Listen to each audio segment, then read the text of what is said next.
সবকিছু উলটপালট হয়ে গেল। লালা কিন্তু আপনাকে ভীষণ ভালোবাসে, যেটার কারণে আমি জেলও কেটে ফেলছি অলরেডি। তোমরা স্বামী স্ত্রী, কেউ ভাবে যে তোমরা ও বিবাহিত, ওর বাচ্চা আছে, এগুলা গোপন ছিল। মানে দুইটা জামাই কি দুজনেই আসা যাওয়া করার বাসায়। সমাধান হচ্ছে এখন ওর সাথে থাকতে হবে, আবার না হলে মামলা তুলবে। ঘুম থেকে উঠো কখন? আজকে যে শুটিং এর জন্য আগে আগে আসলে নাকি? আমি শুটিং এর জন্য তাড়াতাড়ি উঠছি ঘুম থেকে। Normally যখন কখন আমার ঘুম কাজ থেকে থাকে ওঠো? তখন আমি অন টাইমে উঠে যাই, অন টাইমে বের হই। আর যখন কাজ থাকে না? কাজ না থাকলে যখন ঘুম ভাঙে। তাহলে তোমার বিজনেস কে দেখছে কিংবা কন্টেন্ট যখন বানাও কাজ কখন? থাকে তখন বের হয়ে যাই সকাল সকাল। আচ্ছা, মানে কাজের সময় তুমি একদম খুবই পাংচুয়াল। সব গল্প শুনবো আজকে, কিন্তু আমরা অনুষ্ঠানটা শুরু করি।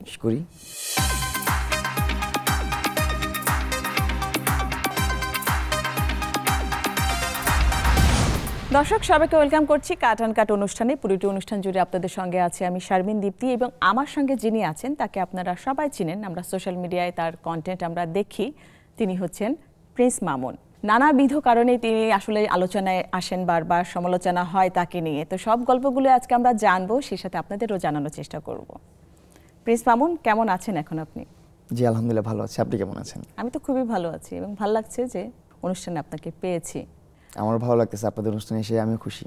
অনুষ্ঠানের একটা ছোট ফর্মালিটিস আছে। আমাদের অনুষ্ঠানের নাম যেহেতু কাট অ্যান্ড কাট, এখানে কাট লেখা আছে, ওখানে আনকাট আছে। কাট থেকে আমরা যেসব প্রশ্নগুলো পিক করব সেগুলো হচ্ছে চাইলে কিছু আমরা এডিট করতে পারবো, কিন্তু আনকাট থেকে যেসব কোশ্চেন আমরা নিব সেগুলো কোনো এডিট হবে না, যা বলবেন আমরা তাই অন এয়ার করব। ওকে ওকে ওকে। তাহলে আপনি চিন্তা করেন যে আমরা কোত্থেকে আগে কোশ্চেনটা নিব। যে কোনো পরিস্থিতির জন্য রেডি, নো প্রবলেম। ওকে, তাহলে আমরা আগে কাট থেকে নেই। ওকে। প্রিন্স মামুনের সেরা রোমান্টিক মুহূর্ত কবে, কোথায়, কার সাথে কেটেছিল? আমার তেমন মনে রাখার মতো কিছু হয় না লাইফে কারোর সাথে এখনো। রোমান্টিক মুহূর্ত তো এসেছিল জীবনে। এখন আপনার বয়স কত প্রিন্স মামুন? আমার এখন চলছে 23। 23? জি। আচ্ছা, আমি একটু অবাকই হলাম। আমি ভাবলাম যে আরেকটু প্লাস হবে হয়তো। না, এইটাই। 23 বসন্ত আপনি পার করেছেন। আর কি প্রেমে পড়েননি কখনো? আর কি প্রেমে তো পড়েছেন, প্রেমের গল্প? প্রেমে পড়েছি, অনেক পড়েছি, মানে ওগুলা হচ্ছে হাত ধরলাম, গল্প করলাম, ওই রকম প্রেম। আচ্ছা। আর রিয়েল একটা ছিল যেটা, সেটা বাদই দিলাম, ওইটার সাথে কথাবার্তা বলি না, ওইটা নিয়ে আমি কথাই বলতে চাই না আর কখনো। ওইটারে নিয়ে কথাই বলতে চান না, কিন্তু একটু একটু কথা তো বলতে হবে, কারণ আপনি যাকে ইন্ডিকেট করছেন আমরা আসলে বুঝতে পারছি।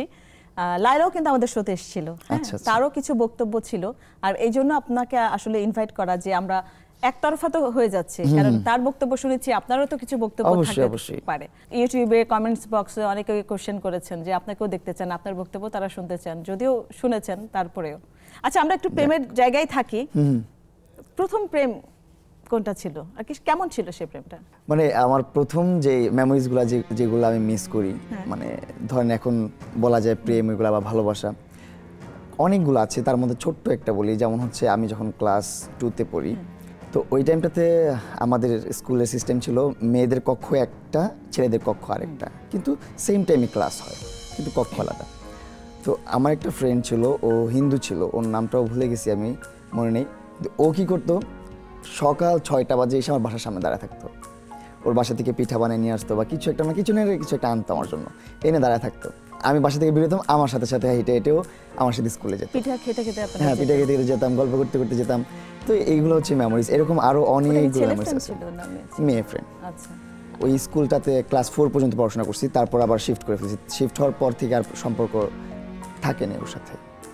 পড়াশোনা কি আর কন্টিনিউ করা? হ্যাঁ, পড়াশোনা কন্টিনিউ করেছি, এখন পজ আছে। আচ্ছা, কতটুকু পর্যন্ত কন্টিনিউ? আমি ইন্টার পর্যন্ত। আচ্ছা, ইন্টার কি কমপ্লিট হয়েছে? না, কমপ্লিট করিনি। কমপ্লিট করার ইচ্ছা আছে এরকম কিছু? হ্যাঁ, ইচ্ছা আছে।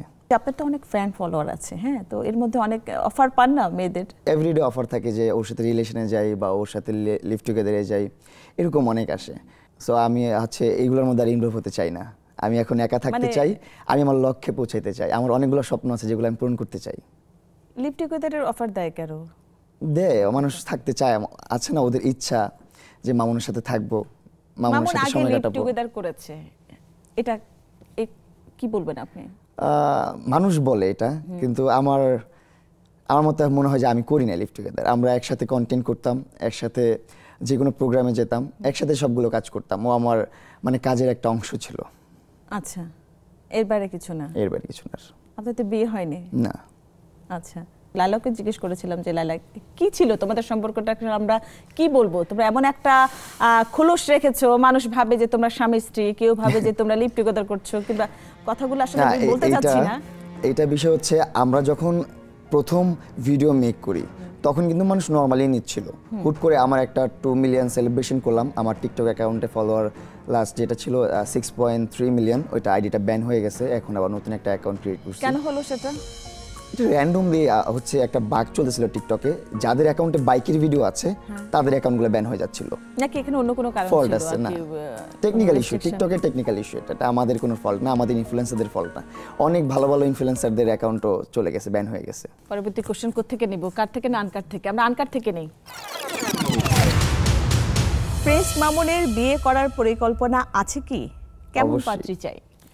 অবশ্যই পরিকল্পনা আছে, জীবনে তো চলার জন্য একটা সঙ্গী প্রয়োজন একটা সময়।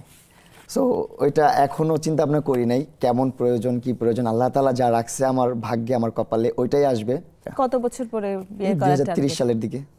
30 সালের দিকে, এখন হচ্ছে 25, তার মানে আরো 5 বছর পর প্রিন্স মামুন বিয়ের পিঁড়িতে বসবে ইনশাআল্লাহ, যদি আল্লাহ তাআলা রাখে, যদি কেমন বাঁচায় পাত্রী রাখে। পছন্দ? সে কি কন্টেন্ট ক্রিয়েটর হতে হবে নাকি অন্য কোনো পেশায়? সে যে কিছু হতে পারে, নো প্রবলেম। আমি চাই সে আমাকে বুঝবে, আমাকে ভালোবাসবে, আমার সম্মান করবে।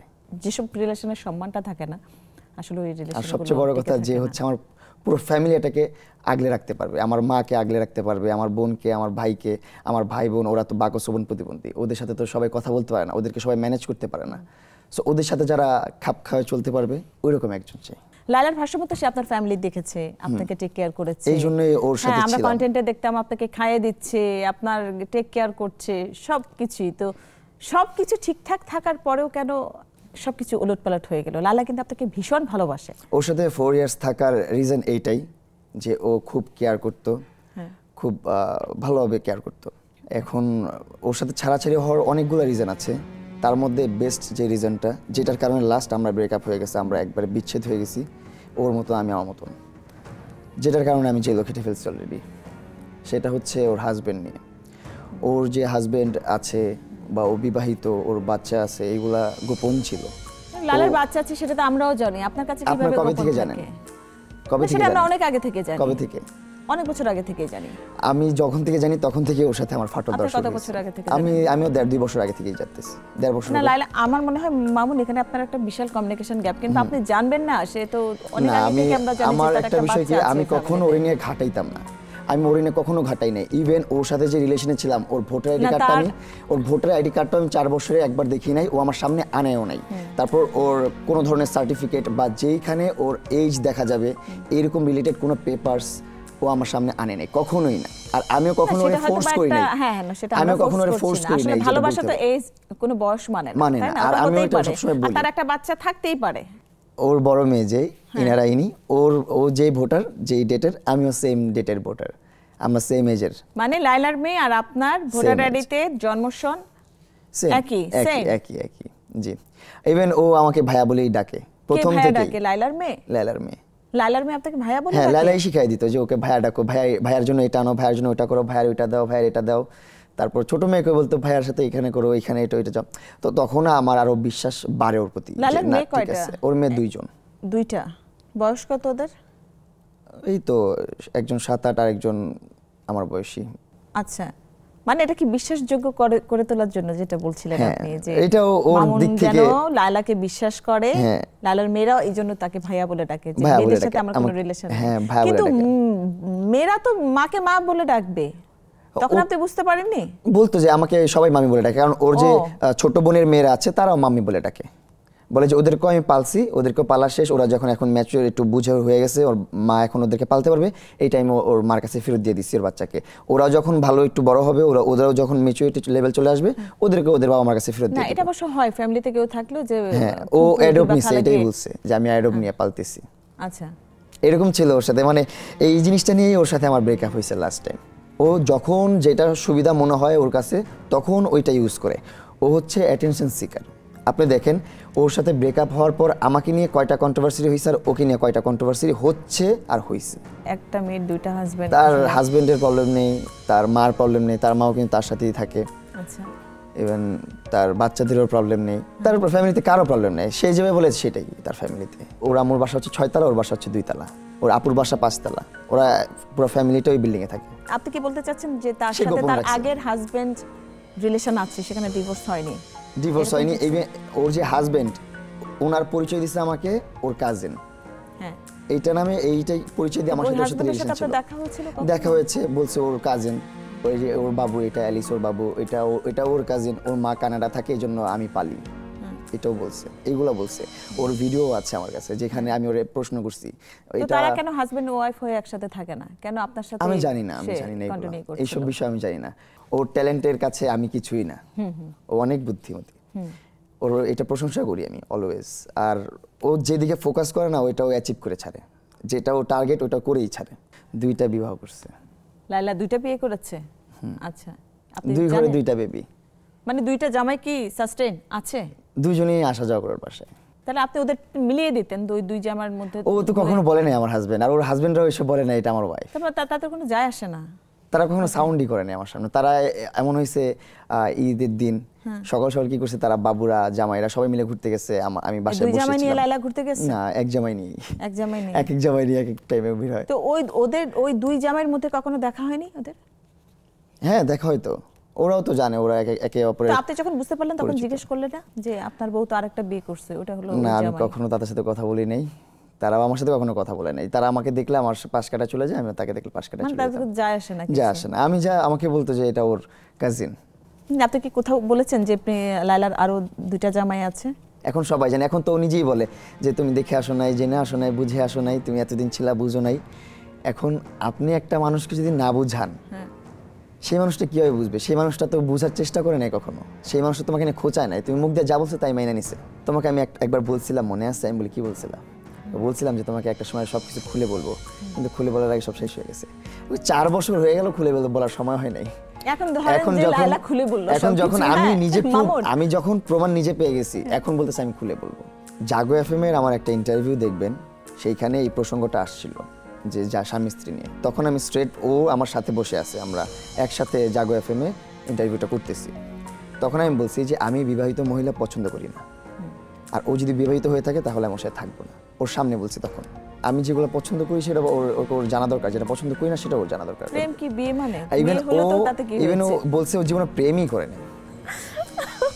আর আমি একদম সাদামাটা মানুষ, আমার বাবার মতন। আমার একটা টাইম ছিল যে সময়টা আমি ক্রাইসিসে ভুগছি, সেটার একটা বড় কারণ হচ্ছে আমার বাবার দুর্বলতা। সরল মানুষ, আমার আব্বু মালয়েশিয়াতে ছিল, তখন ভালোই আমাদের দিনকাল চলতেছিল। আমাকে অনেক যত্নে রাখতো। আমার কাজের বুয়া ছিল, যখন আমি ছোট্ট বাবু ছিলাম তখন আমরা মহাখালীতে বসবাস করি, মহাখালী দক্ষিণ পাড়াতে। তো আমার আব্বু আমার একটা আব্বুর ফ্রেন্ডকে আশ্রয় দিয়েছিল তার কাছে। ওই ফ্রেন্ডের আবার ভিসার ম্যাচ শেষ ছিল, পাসপোর্টের ম্যাচ শেষ ছিল, এক্সপায়ার সবকিছু, ওরে পুলিশ খুঁজতেছে। আমার আব্বু ওরে আশ্রয় দিয়ে ওরে রাখছে, ওরে পালছে, ওরে সবকিছু করছে। এন্ড অফ দ্য ডে কি করছে, আমার আব্বুর যত সঞ্চয় ছিল, যত টাকা ছিল, সব টাকা আব্বু কি করছে, একটা জোড়া করছে যে একসাথে ঢাকা বাংলাদেশে পাঠাবে। ওই টাইমটাতে ও নিয়ে সবকিছু নিয়ে পালাই গেছে। 3-4 বছর যা ইনকাম করছে সব টাকা নিয়ে পালাই গেছে তার বন্ধু। তো এইগুলো নিয়ে হচ্ছে আমার আব্বু একটু মানে ব্যবসা বাণিজ্য সবকিছু থেকে সরে আসছে, ওর পিছনে দৌড়াইছে, মামলা মোকদ্দমা করছে। এগুলো করতে করতে আমাদের একটু ক্রাইসিস লাইফটা চলে আসছিল। অ্যান্ড অনেক স্ট্রাগল করছি লাইফে আমরা। আমার আম্মু অনেক স্ট্রাগল করছে, আমার আব্বু অনেক স্ট্রাগল করছে আমাকে বড় করার জন্য, আমাকে পড়াশোনা করানোর জন্য। ইভেন আমার আম্মু আম্মুর কানের দুল, নাকফুলও বিক্রি করে দিচ্ছে পড়াশোনা করানোর জন্য আমাকে। লাইলাকেও আমরা জিজ্ঞেস করেছিলাম, সে বলেছে আপনাকে নাকি সে পড়াশোনা করিয়েছে। সে পড়াশোনা করিয়েছে? হ্যাঁ, করাতে পারে। আচ্ছা, তো এটা আসলে কতটুকু সত্য? এটা হচ্ছে ও যেটা বলছে, ওর কাছে যখন আসছি তখন আমি ভোকেশনালে পড়াশোনা করতেছিলাম, সেটাই বলছে যে ও আমার কাছে এসে পড়াশোনা করছে, এটা করছে, সেটা তো আমার করতেই হবে পড়াশোনা। যেহেতু লাইলা ঢাকা ভার্সিটি থেকে পড়াশোনা করেছে আমাদের বললো, তাই আমি তখন জিজ্ঞেস করলাম যে আপনি যেটা এত ভালো একটা জায়গা থেকে পড়াশোনা করেছেন, আপনি কি ফিল করেননি যে মামুনকেও তো আসলে পড়াশোনা করানো উচিত? আমিও করেছি, আমি আবারও পড়াশোনা করবো। এখন পজ আছে পড়াশোনাটা, সবকিছু মিলিয়ে উল্টাপাল্টা আছে আর কি। সবকিছু উল্টাপাল্টা থাকা যাবে না মামুন, সবকিছু অবশ্যই গুছিয়ে নিতে হবে। এবং আমাদের মামুন অনেক লক্ষ্মী ছেলে, আমরা চাই যে মামুনের সবকিছু খুব সাজানো গোছানো থাকবে। আমরা পরবর্তী কোশ্চেনে চলে যাই। অবশ্যই। জীবনের সবথেকে বড় মিথ্যা কি ছিল? আমি ভালো আছি। আমি ভালো আছি, এটা একটা সময় বলছিলাম আর কি। এখন আলহামদুলিল্লাহ সত্যিই ভালো আছি। চমৎকার উত্তর। পজিটিভ থিংকিং করতাম তাই আর লাইফটা পজিটিভ হচ্ছে ইনশাআল্লাহ। হ্যাঁ অবশ্যই, থিঙ্ক পজিটিভ, বি পজিটিভ। আমরা পরবর্তী কোশ্চেনে চলে যাই। আবারও লায়লাকে নিয়ে কোশ্চেন। লায়লা আবার ফিরে আসতে চাইলে মামুন কি করবে? লায়লা ফিরে আসতে চাচ্ছে, কিন্তু আমি ফিরিয়ে নিব না ওকে আর আমার লাইফে। কারণ একটা ভালোবাসার মানুষ কখনো এত জঘন্য হতে পারে না, এত নিকৃষ্ট হতে পারে না। হ্যাঁ, সে যদি আমাকে ভালোবেসে থাকতো, ঠিক আছে, সে আমাকে পানিশ করছে, করার পর সে বলতো ঠিক আছে পানিশ করা শেষ, তোমাকে এখন মুক্ত করে দিলাম, তুমি মুক্ত আকাশে উড়ো। হ্যাঁ, আপনাদের কি মামলা কি তখন এখনো আমি উঠতে চলছে? উঠতে ওর কাছে যেতেও পারতাম। হ্যাঁ, এখনো চলতেছে। আর কি এই মামলার আর কি সমাধানটা কি?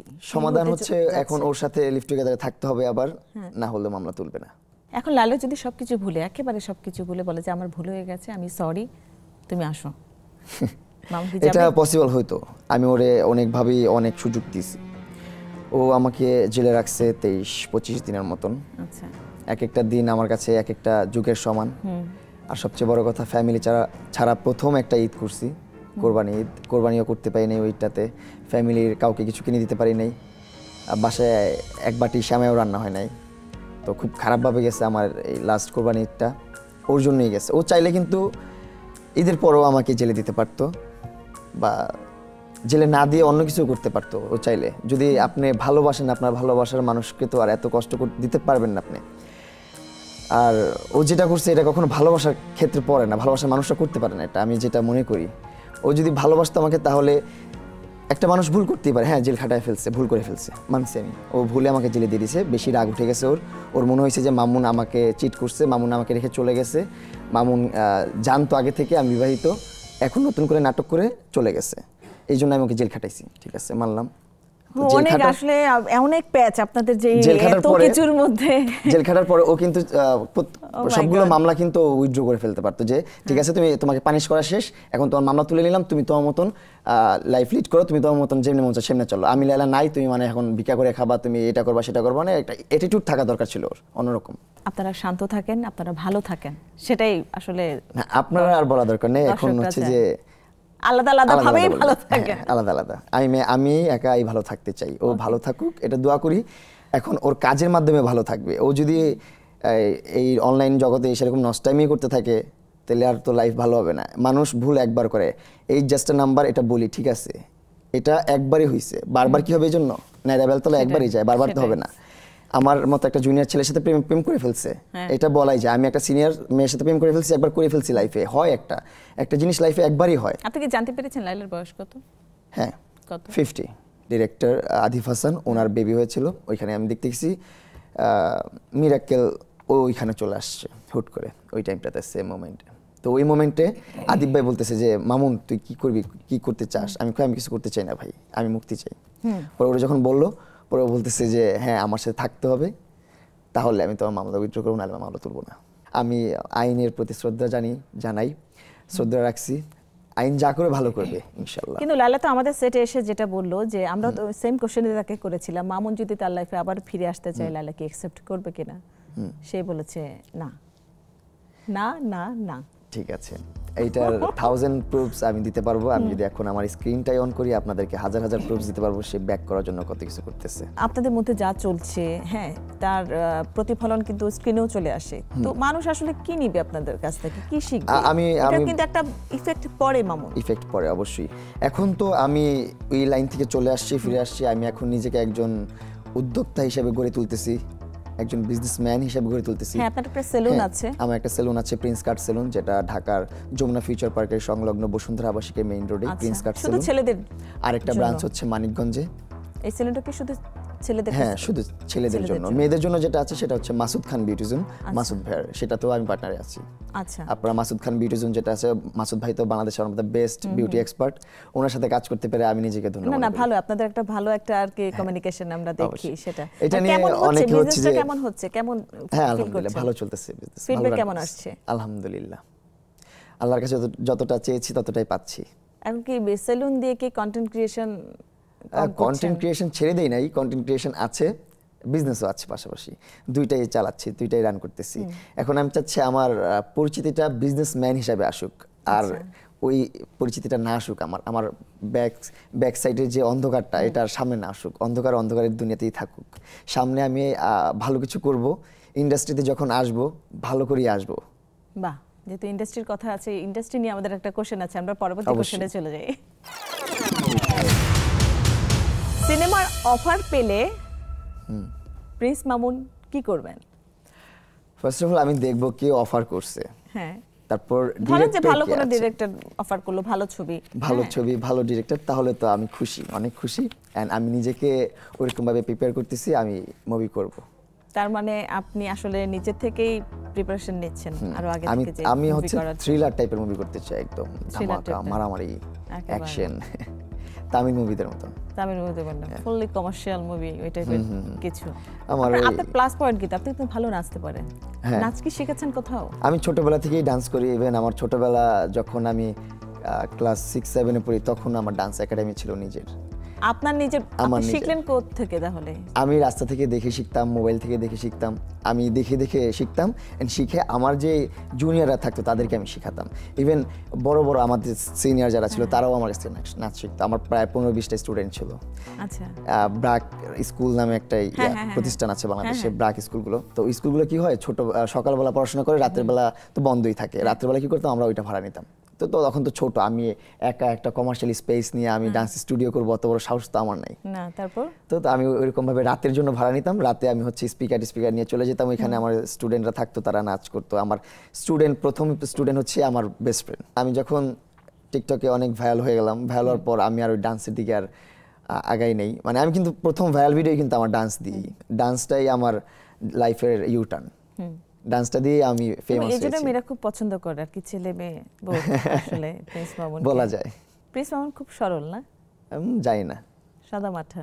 আপনি কথা বলতেছেন, আপনি বুঝে নিয়েন। না, আমার একটা মানুষের সাথে কনভারসেশন করলে বোঝা যায় যে মানুষের মানসিকতা কেমন। পরিবারে কে আছে আপনার? মা আছে? আমার পরিবারে আমার আম্মু, আমার আব্বু, আমার ভাই, আমার বোন, আমার ভাবি, আমার ভাস্তি। আচ্ছা, আর আমি। আর আপনি পুরো যেটা বললেন, ওনারা একটু? আমার পুরো ফ্যামিলিটাকে আমি নিজেই সাপোর্ট দেই। এটা প্রথম থেকেই। আমার আব্বু আম্মু সাপোর্ট নিতে চায় না প্রথমে। যখন ফার্স্ট মান্থে আমি যখন পেমেন্ট পেয়েছিলাম, তখন পেয়েছিলাম আপনার 60,000 টাকা 2018 সালে। এটা লাইকি থেকে।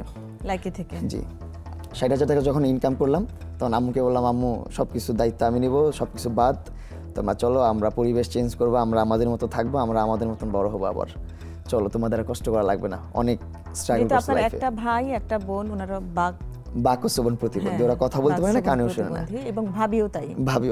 আচ্ছা, কারণ ওদের তো কনভারসেশন মিলতে হবে। ওর সাথে যদি একজন ভালো মানুষ দেয়। পরিবারে আপনি হচ্ছেন প্রধান উপার্জনকারী এবং আপনিই চালাচ্ছেন পুরো পরিবারটা। আমার বাবা মা ওনারা বৃদ্ধ হয়ে গেছে, ওনারা আর কি করবে, ওনারা তো অত হার্ড ওয়ার্ক করতে পারবে না। আপনার সাথেই থাকে ঢাকায় নাকি? সবাই আমার সাথে থাকে, সবাই আমরা একসাথে থাকি। আমাদের দুইটা বাসা, একটা গ্রামে একটা ঢাকা। যখন যেখানে যে গ্রামের বাড়ি কোথায়? আমার গ্রামের বাড়ি শরীয়তপুর। তবে মামুন, এই জায়গাটা আমার খুবই ভালো লাগলো যে আপনি পরিবারের দায়িত্ব নিয়েছেন এবং সুন্দরভাবে আপনার পরিবারটা চালাচ্ছেন। যে এইটা আসলে আমরাও চাই যে আমাদের জায়গা থেকে যে আপনি ধরে রাখবেন। হ্যাঁ, পরিবারটা কিন্তু অনেক বড় একটা সাপোর্ট, এবং আমরা বাবা মা আমাদের মানুষ করেছে, এখন তাদের আর কি এই বৃদ্ধ বয়সে আমরা যদি তাদেরকে সেই সাপোর্টটা না দেই, আসলে সেটাই এর মতো অকৃতজ্ঞতা আর কিছুই হবে না, আর কিছু হবে না, অমানুষ। হ্যাঁ, সেটাই আমরা চাই, যে আমরা মানুষ হয়ে বাঁচতে চাই। আমরা পরবর্তী কোশ্চেনে চলে যাই। প্রিন্স মামুনের মাসিক আয় কত? আমার মান্থলি ইনকাম, সেটা ফেসবুক থেকে কিংবা আপনার? আচ্ছা, আমার মান্থলি ইনকামটা যদি আমি সোশ্যাল মিডিয়া থেকে বলি, ফিক্সড না। যদি সোশ্যাল মিডিয়াতে বলেন, যদি আমি কাজ করি, এক এক সময় এক এক ইনকাম, ওটা আমরা জানি। আপনি ম্যাক্সিমামটাই বলেন, যখন ম্যাক্সিমাম হলে কত হয়? Maximum $6-7,000 one month. এটা এরকম কন্টিনিউয়াসলি 3-4 মাসে চলছে। আমার গ্রামের বাড়িটা যেটা করছি, সেটা আমি তার মানে 7 লাখ টাকার মতো 3 মাসের টাকা দিয়ে করছি। আমরা দেখলাম যে আপনার বাড়ি তৈরির ক্ষেত্রেও লাইলার একটা ভালো ভূমিকা ছিল, সব কথাই বলেছে। আমার বাড়ি তৈরি করার ক্ষেত্রে আমার এটা এইভাবে বলেনি, এটা আমি বিভিন্ন মিডিয়াতে দেখতে পেয়েছি আমাদের এখানে। ও দেখবেন এক এক মিডিয়াতে বলে যে এটা ওর নিজের অ্যাচিভমেন্ট, নিজে করছে, সোশ্যাল মিডিয়া টাকা ইনকাম করে নিজে গ্রামে বাড়ি করছে। আবার কোথাও যখন ওর মাথায় কেরা উঠে যায়, তখন বলে যে আমি করে দিছি, আমার টাকা ছিল এখানে, আমার হক আছে, এটা ছিল। ওর যখন যেটা ইচ্ছা তখন ওইটাই বলে। যদি বিজনেসের কথা বলি, এটা আসলে ফিক্সড না। আচ্ছা, এক এক সময় এক এক রকম আসে। এক এক সময় কি রকম আসে? আসে আলহামদুলিল্লাহ, বিজনেস চলে আমার। প্রতিষ্ঠানে যত বাচ্চারা আছে সবার ফ্যামিলি চলে, আমার ফ্যামিলি চলে, ওইটা দিয়ে রান হয়ে যায় সবারটা। কেউ ঠেকা থাকে না আর। মামুন কি গান করেন? আমি গান করি না, গান করতে পারি না, গুনগুন করে গান আমি করেন না? Toilet singer. আচ্ছা, আমরা জানি যে প্রিন্স মামুন গাইতে পারে না, আমি জাস্ট ফান করে বললাম, ভালো নাচতে পারে এবং ফিল্মে কাজ করার আপনি যেটা বললেন যে আপনার ইচ্ছা আছে।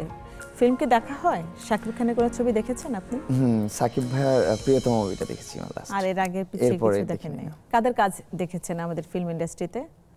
বাংলাদেশের তেমন ফিল্ম দেখা হয় না, আমার বাংলা ফিল্মগুলো দেখা হয় না। আমি বেশিরভাগ তামিল মুভিগুলাই দেখি, আল্লু অর্জুনের মুভিগুলো দেখি। ফিউচার নিয়ে কি চিন্তা ভাবনা? সামনের দিনগুলোতে নিজেকে কিভাবে গোছাবেন? ব্যবসা প্লাস হচ্ছে সোশ্যাল মিডিয়া সবকিছু নিয়ে কি গোল আছে সামনে? ফিউচারে অনেক সুন্দর পরিকল্পনা আছে আমার মাসুদ ভাইয়ের সাথে। মাসুদ ভাইয়া তো one of the best beauty expert বাংলাদেশে আমার কাছে। আমি সবসময় ভাইয়ের অনেক প্রশংসা করি, আর ভাইয়ের অনেক অবদান আমার এই বিজনেসম্যান হওয়ার পিছনে। ভাইয়ের কাছে আমি অনেক কৃতজ্ঞ। এমন একটা ভাই পেলেন, কিন্তু আপনার কি ইচ্ছা সামনে প্রিন্স মামুন আসলে কিভাবে রান করতে চায়? কন্টেন্ট করব, প্লাস সিনেমাতে যদি চান্স হয়, যদি কেউ করতে চায় ওইরকম ভাবে নিজেকে যদি গড়ে তুলতে পারি, কিছু থাকে ভিতরে ম্যাটেরিয়ালস, ওইগুলো যদি বের করতে পারে কেউ, সো মুভিতে আসবো, হিরো হব অ্যান্ড বিজনেসম্যান হব একজন। আচ্ছা, আমি চলচ্চিত্র পরিচালকদের বলছি আমাদের প্রিন্স মামুন কিন্তু চলচ্চিত্রে কাজ করতে চায়। তো যারা ভাবছেন যে প্রিন্স মামুনকে দিয়ে ভালো কোনো ছবি তৈরি করা যেতে পারে, সেসব ডিরেক্টররা হয়তো বা যোগাযোগ করতে পারেন। আমাদের প্রিন্স মামুন খুবই চায় যে উনি ফিল্ম করবে আর ধামাকা একটা ফিল্ম করব, অন্যরকম একটা ফিল্ম করব। আর কি ফিল্ম মানে ফিল্ম না, একেবারে ধামাকা ফিল্ম।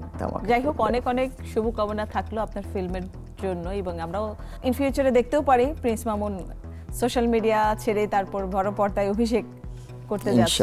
অনেক অনেক শুভকামনা প্রিন্স মামুন, অনেক ভালো থাকবেন আপনি। আর আপনার দর্শকদের উদ্দেশ্যে যদি কিছু বলতে চান, আপনার কোনো ভিউয়ারদের উদ্দেশ্যে যদি আপনার কোনো বক্তব্য থাকে বলতে পারেন। আচ্ছা, দর্শকদের উদ্দেশ্যে বলতে চাই, আপনারা যতটা ভালোবাসা আমাকে দিয়েছেন, এই ঋণ আমি কখনো পরিশোধ করতে পারবো কিনা জানি না। আমি চাই আপনারা এইরকম ভালোবাসাটা আমার জন্য বজায় রাখবেন, আমার জন্য দোয়া রাখবেন। আর যারা ভালোবাসেন না তাদেরকে বলবো আপনারা আমার সাথে মিশবেন, আমার ভিডিও দেখবেন, ভালো করে অ্যানালাইজ করবেন, ইনশাল্লাহ ভালোবাসতে বাধ্য হবেন। তো আমার কাছে মনে হচ্ছে যে প্রিন্স একটু সাদা মাঠা। যাই হোক, অনেক ভালো থাকেন আপনি, অনেক সুন্দর থাকেন, আপনার আগামী দিনগুলো অনেক সুন্দর হোক। অনেক অনেক শুভকামনা। Thank you so much. দর্শক, কাট অ্যান্ড কাট আজ এই পর্যন্তই। দেখা হবে আগামী আয়োজনে। সে পর্যন্ত সবাই অনেক সুন্দর থাকবেন, সুস্থ থাকবেন। বিদায়।